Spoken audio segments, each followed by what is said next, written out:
Serangan drone Moskow terekam menyingkirkan kendaraan berikut benteng tentara Ukraina di wilayah Pokrovsk.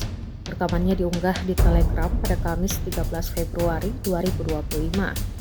Dalam keterangan unggahan disebutkan, drone serang kelompok pusat Rusia terus aktif menghancurkan tentara Ukraina.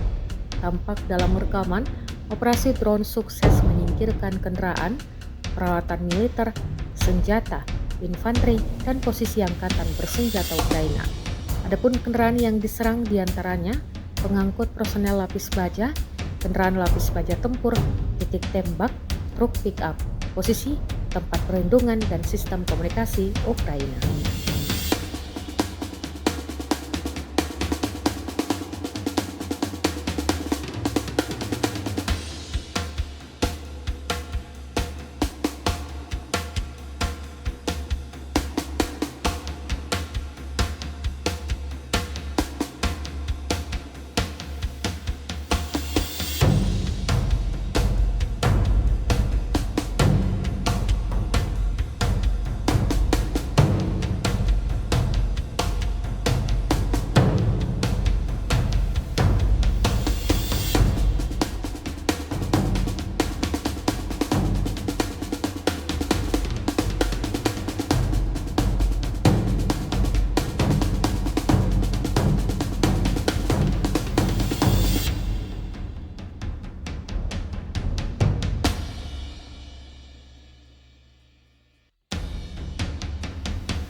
Download Tribun X sekarang.